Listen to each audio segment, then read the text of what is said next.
Yan,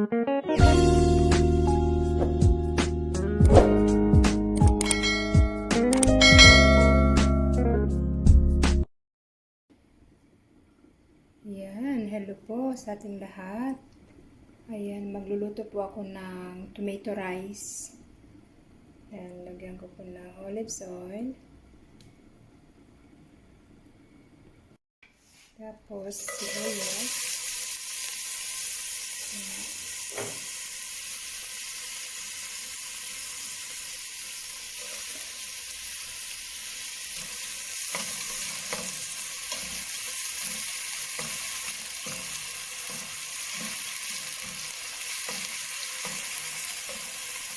Ano po ito? Arabic food. Ano lang, simple lang din pero siguro masarap. First time ko po ito gagawin. First time ko po ito lulutuin.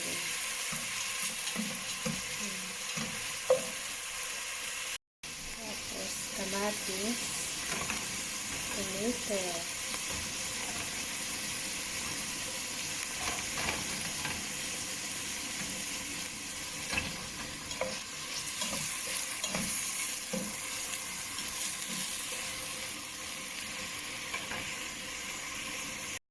tapos, yan, tomato paste.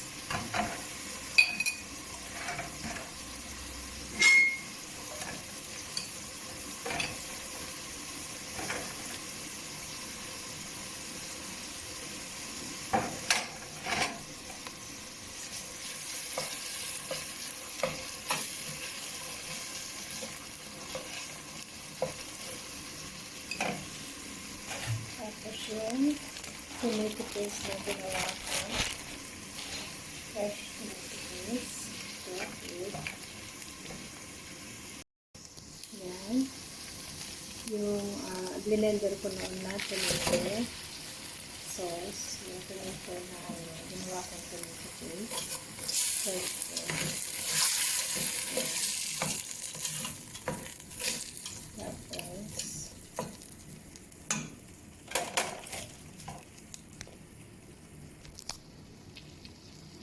wait lang natin hanggang mag-melt yung kasi freezer ko po yan. Pagkatapos ko po nun blender, nilagay ko sa freezer para at least pag ganito na magluluto na ako, at least meron na akong gagamitin na ready na. Hindi ko na kailangan pang mag-blender pa ng tomato. So, tomato na gawing tomato paste.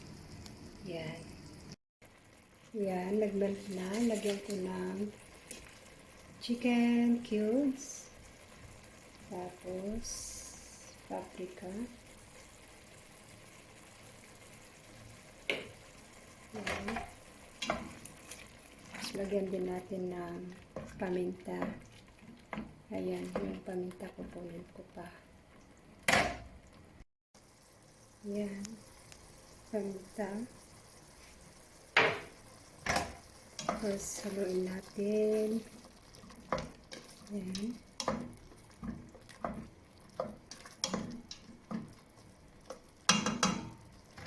Tapos, lagyan natin ng tubig. Nagmamoist yung cellphone ko dyan sa sa usok ng niluluto ko. Kaya pasensya na kayo, lumalabo. Lagyan ko ng tubig.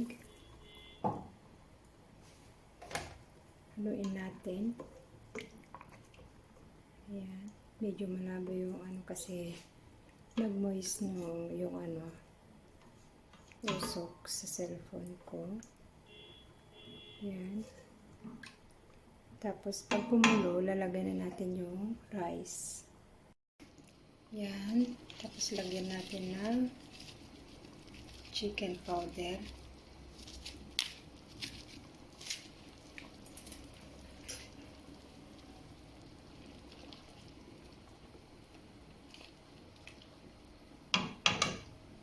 Tapos, ito po yung ating rice.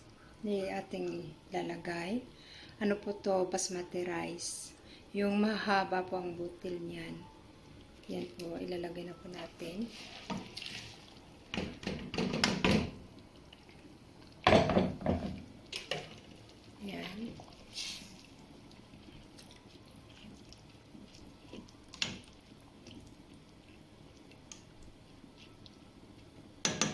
Tapos, ilagay na po natin yung tomato sa ibabaw.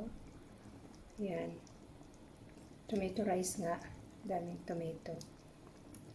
Yan. Yan. Yan po. Tapos, tatakpan po natin hanggang sa maluto. Yan. Yan. Check natin yung ating tomato rice. Yan. Para hindi siya masunog sa ilalim.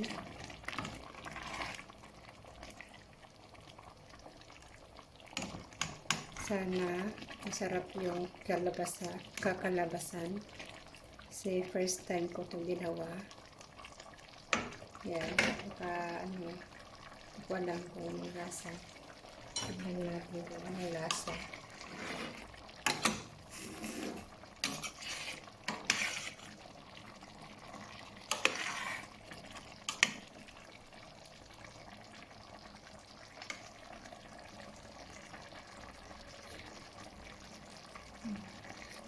Okay naman, sarap. Yan, takpan po natin hanggang sa maluto, pero mahina lang po ang ating apoy. Yan, takpan po natin ulit. Yan po. Yan, check po natin ulit. Yan. Wow, nausok. Yan. So, pasensya na po kasi mausok. Nag-noise po yung aking cellphone na naman. Yan. Yun.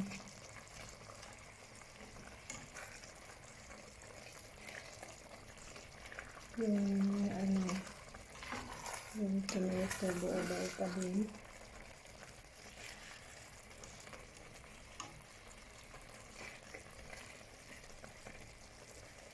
Yan. Diba? Ang ganda ng kulay.